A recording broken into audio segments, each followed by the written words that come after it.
믿음이란 무엇입니까? 하나님을 믿는 것입니다. 근데 하나님을 믿는다는 말은 아들, 예수 그리스도를 믿는다는 것입니다. 이 부분에 대해서 유대교는 실패했죠. 예수님을 믿지 않았죠. 결국 예수님을 보내신 하나님을 믿지 않은 것입니다. 지금도 왜 예수 믿어야 구원받습니까? 라는 질문을 믿지 않는 자들에게 받습니다. 심지어 믿는 분들 중에서도 아니 착하게 살면 됐지, 선하게 살면 됐지, 왜 굳이 예수를 믿어야 합니까? 라는 의문을 가지신 분들이 실제 있어요. 왜일까요? 아들을 믿는 것이 아버지를 믿는 것이기 때문입니다. 오늘 요한복음 5장 19절에서 29절은 그 부분을 이렇게 설명합니다. 아들이 하는 일은 무엇이다? 아버지가 하는 일이다. 이런 거예요. 간단해요. 동호 집사님 아들 하준이는 뭘 특별히 잘해요? 음악을 잘해요. 아니 최근에는 드럼도 지 혼자 친다고 하더라고요. 안 가르쳐줘도. 기타도 치고 그런데요. 그거 누구한테 배웠을까?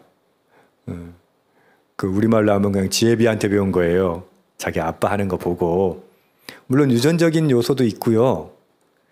또 하는 거 뭐예요? 아빠가 연주하는 거 보니까 거기에 흥미를 갖게 되죠. 왜요? 아들은 아버지를 닮았으니까. 예수님께서 하시는 일은 뭐예요? 하나님 아버지가 하시는 일을 하신다는 거예요. 20절 보면 아버지께서 아들을 사랑하사, 아들 사랑하면 어떻게 합니까? 아들이 하겠다는 거 못하게 해요? 아니요. 더 잘하게 해줘요. 왜? 내가 이미 걸어본 길이니까. 그래서 보면요. 의사 집안에 의사가 많이 나오고요. 법조인 집안에 법조인이 많이 나와요. 일반적으로. 왜 그래요? 숏컷을 가르쳐 줄 수 있거든. 미리 경험하니까. 근데 20절에는 하나님의 아들을 너무너무 사랑하셔가지고 자기가 행하시는 것들을 다 아들에게 보이시고, 이거 뭐 어려운 말 아니잖아요. 방금 예를 들어서 설명한 것처럼 당연한 거 말이죠. 또 그보다 더 큰 일을 보이사, 제자 가리킬 때 청출어람 그런다는데, 제가 보기에는 청출어람 제자 가리키는 것보다 아버지가 아들 가리키는 게 훨씬 더 큰 일이 일어나요. 여기 보시면 더 큰 일을 보이사라고 했는데 그 더 큰 일은 무엇일까요? 21절에 보면 죽은 자들을 일으켜 살리심 같이. 어제까지 있었던 일이 뭡니까? 38년 된 병자를 고치신 일이죠. 근데 그건 하나님의 일이기 때문에 예수님께서 병자를 고치셨죠. 근데 아버지께서 아들을 너무 사랑하시기 때문에 더 큰 일도 행하게 하신다는 거예요. 보이신다는 거예요. 그게 뭐다? 죽은 자들을 살리실 거라는 거예요. 아버지께서 죽은 자를 일으켜 살리신 같이 아들도 자기가 원하는 자들을 살릴 것이다. 근데 아들이 그 원하는 자를 살린다는 것, 최후의 심판을 행하실 때 22절 보면 아버지께서는 이제 더 이상 심판하지 않으세요. 심판을 누구에게 다 맡기기 때문이에요? 아들에게 맡기기 때문이에요. 그렇다고 아들이 제멋대로 심판하는 거 아니죠.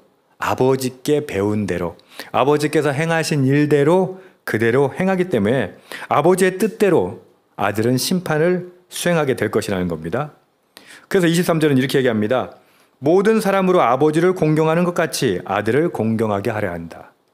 심판의 권한을 줬다는 말은 뭐예요? 이제 사람들은 아버지를 공경한 것처럼, 더 쉽게 얘기하면 아버지를 두려워했던 것처럼, 경외했던 것처럼 이제 심판 누가 하니까? 아들이 하니까 그 아들을 경외하게 한다, 공경하게 할 것이다 라고 말씀하고 있으면서 이렇게 얘기합니다. 아들을 공경하지 않는 사람은 결국은 누구를 공경하지 않는 거다? 아버지를 공경하지 않는 것이다 라고 말씀하세요. 예. 믿음은 뭐냐면 하나님을 믿는 거죠. 하나님께서 천지를 창조하셨다는 걸 믿는 거죠. 하나님께서 심판하신다는 걸 믿는 거죠. 그런데 신약시대에 와서 예수님께서 오신 이후에는 이제는 그 모든 것이 누구에게 집중되어 있습니까? 하나님께서 아들에게 이 모든 권한을 주셨기 때문에 아들을 믿는 것이다 라고 이야기하고 있는 겁니다. 중요한 이야기는 24절부터인데요. 내 말을 믿고 또 나를 보내신 이를 믿는 자는 영생을 얻었고 심판에 이르지 아니하나니 사망에서 생명으로 옮겼느니라. 현재적 성격이 강한 표현이에요. 미래적이긴 하지만 이것이 현재적 성격이 강해요. 제가 무슨 얘기를 하고자 하느냐? 여러분, 심판은 미래에 있을 일입니다. 맞죠? 구원도 심판도 부활도 다 미래에 있을 일이에요. 그러나 그 심판, 그 부활, 이 모든 것이 미래적인 일이지만 현재적인 일이기도 합니다. 그래서 제가 자주 말씀드릴 때 우리는 대출해서 사는 인생입니다 라고 표현하는 것처럼 똑같아요. 무슨 말이냐? 심판과 부활, 구원을 온전히 믿는 사람은 이미 그것을 현재에 누리며 산다는 거예요. 그게 뭐다? 믿음이라는 거예요. 근데 우리가 착각하는 믿음은 뭐냐면 믿었으니까 구원받았어. 그리고 이 땅에서 어떻게 살아요? 제멋대로 살죠. 이 잘못된 착각이에요. 그러니까 구원열차 그 노래 때문에 많은 게 망가졌는데 나는 구원열차 올라타고서 어떻게 생각하냐면 그 구원열차 옛날에 그 은하철도 999 있잖아요. 그죠? 그런 열차에 티켓 하나 받았으면 난 지금 어떻게 이 땅에서는 그건 내세에는 그 티켓이 있으니까 구원 받는 거고 이 땅에서 어떻게 이 땅에 사는 원리대로 살아가 버리는 거예요. 그러니 사실은 그 사람은 구원받은 자가 아니에요. 심판에서 놓인 자가 아니에요. 부활할 자가 아니에요. 왜 그런 줄 아세요? 그는 현재를 현재에도 구원의 삶을 살지 않기 때문이에요. 여기 보시면 또 나를 보내신 이를 믿는 자는 영생을 얻었고, 그러니까 내 말을 듣고 나를 보내신 이를 믿는 자는 영생을 얻었다고 했어요. 그죠? 영생을 얻었으니까 지금 어떤 삶을 살아요? 영생을 얻은 삶을 산다니까요. 나중에 그 티켓으로 거기 타야지 이게 아니라 이미 영생을 얻은 삶을 살아요. 구원열차로 따진다면 굳이 탄 삶을 사는 거예요. 그러니까 시련이 있고 고난이 있고 아픔이 있고 눈물이 있어도 그것 가지고 좌절하지 않아요. 왜? 이미 나는 구원을 받은 삶을 살아가기 때문이에요. 사망에서 생명으로 옮겨졌다는 거예요. 25절에 보면 죽은 자들이 하나님의 아들의 음성을 들을 때가 오는데 곧 이때라 듣는 자는 살아나리라. 예, 보세요. 음성을 들을 때가 온다는 말은 미래적이지만 실제 그것을 듣는다는 사람은 현재 그 아들을 믿는다는 얘기잖아요. 자, 지금부터 믿으니까 그 음성이 들리는 거죠. 맞죠? 이게 참 상상이 안 되나요? 여러분 지금 믿지 않는데 그 음성이 들릴 이유가 없잖아요. 믿는 사람은 그 음성에 귀를 기울여요. 목자이신 양의 음성을 아는 양은 어때요? 목자가 부르는 대로 이끄는 대로 따라갈 수 있는 거예요. 근데 우리는 자꾸 구원을 마치 미래의 일로만 생각한다니까요. 아니요, 구원은 미래의 일이죠. 그러나 그 미래의 일은 이미 현재에도 실현되고 있는 일이라고 하는 거예요. 26절 아버지께서 자기 속에 생명이 있음 같이 아들에게도 생명을 주어 그 속에 있게 하셨고, 보십시오. 이게 미래의 일임에도 불구하고 계속 현재적인 것이잖아요. 생명을 주어 그 속에 그 생명이 현재 있는 거예요. 27절 또 인자됨으로 말미암아 심판하는 권한을 주셨느니라. 예수님께서 인자라고 불리우잖아요. 그죠? 그 인자는 어떤 분이세요? 십자가를 지실 하나님이시지만 그분이 인간의 몸을 가지고 오셔서 모든 죄를 짊어지고 십자가에 죽으실 분, 그 심판하는 권한을 그 예수 그리스도 하나님의 아들에게 주셨기 때문에 그분을 믿는 현재의 믿음은 결국은 뭐다? 미래의 구원이다 라고 하는 거예요.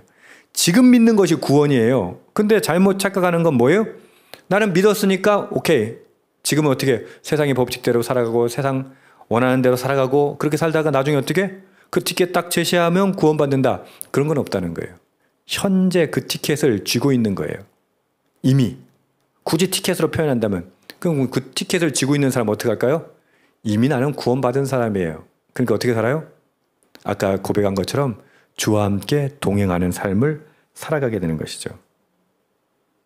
29절 선한 일을 행한 자는 생명의 부활로, 악한 일을 행한 자는 심판의 부활로 나오리라. 여기서 선한 일은 뭘까요? 착각하지 마세요. 우리 선행을 행하는 거, 뭐 어려운 사람 이웃 도와주고 뭐 그런 거를 말하는 게 아니에요. 선한 일이라는 건 뭐냐면 앞에까지 계속 설명한 거예요. 예수 그리스도께서 하나님의 아들이심을 믿는 것, 심판을 하나님께서 행하지 않으시고 예수 그리스도, 그의 아들 예수 그리스도께 모든 것을, 심판의 권한을 주셨다는 것, 구원이 누구에게 있다는 것? 예수 그리스도께 있다는 것, 그걸 믿는 걸 뭐라고 한다? 선한 일이라고 하는 거예요. 목사님 아까하고 얘기하고 맥락이 좀 다른 것 같은데요? 라고 느낄 수 있어요. 무슨 말이냐? 여러분, 진짜 선한 일은 뭐냐면 예수 그리스도를 믿는 거, 하나님의 아들로 믿는 거, 그분이 구원자시라는 거, 그분이 심판하실 거라는 걸 믿는 게 선한 일이라고. 왜 이렇게 얘기하는 줄 아세요?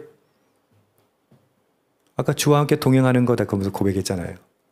그분이 구원자라는 것, 심판자라는 것, 우리 영혼의 구세주라는 것을 믿는 사람은 어떻게 해요? 주님과 함께 동행하게 되죠. 그렇게 동행하는 사람의 삶은 어떨까요? 우리가 말하는 일반적인 선한 일을 행할 수밖에 없어요. 왜냐하면 우리가 선하게 살아야지라고 결심할 수는 있어요. 그런데 그 결심이 무엇 앞에서 무너집니까? 사람마다 다 달라요. 어떤 분은요, 내가 선하게 살아야지, 그렇게 돕고 살아야지, 그래 착하게 살아야지, 그러다가도 자식 문제가 딱 오면 어떻게 해요? 그 무너지는 사람이 있어요. 또 어떤 사람은 돈 문제인 사람이 있어요. 일전에도 자주 말씀드렸는데 가룟 유다가 그런 케이스였어요. 가룟 유다는 예수님이 진짜 메시아라고 생각했어요. 어떤 메시아? 이스라엘을 회복시킨다는 게 뭐예요? 쉽게 말해서 독립시킬 메시아라고 생각했어요. 그러면 경제도 좋아질 테고 이제 우리 사는 것도 좋아질 거야. 근데 가만히 보니까 어떻게 해요? 예수님 하는 꼴이 가만히 보니까 이거 아닌 것 같거든. 결국 어떻게 해요? 예수님은 은30에 팔아넘겨요. 여러분, 결정적인 순간에서 돈을 선택하는 사람이 있어요. 그 사람은 그 결정적인 순간까지 돈을 선택 안 한 건가요? 아니에요. 그 사람의 모든 가치관은 뭐예요? 돈이 우선이에요. 그러면 진짜 경제를 살리겠다고 목숨 거는 사람들은 어떨까요? 아까 얘기한 것처럼 진리가 있다고 하더라도 경제와 충돌이 생긴다면 어떻게 해요? 경제를 선택하겠죠. 예수를 믿는다는 건 무엇입니까? 그런 것들이 무력화되는 거예요. 예수를 믿는다는 건 뭐예요? 진짜 선을 행하는 건데 그 선은 어떻게 행할 수 있느냐? 그 결심으로 행해지는 게 아니에요. 뭐예요? 주님과 동행할 때 누구든지 나를 따라오려거든 자기를 부인하는 게 뭐예요? 자식 문제 부인하고 돈 문제 부인하고 나의 성공 문제 부인하고 그리고 뭐예요? 자기 십자가를 지고 나를 따를지니라 했거든요. 그렇게 주님을 따르는 것, 주님을 따르려면 어떻게 해야 돼요? 주님을 믿어야 따르죠.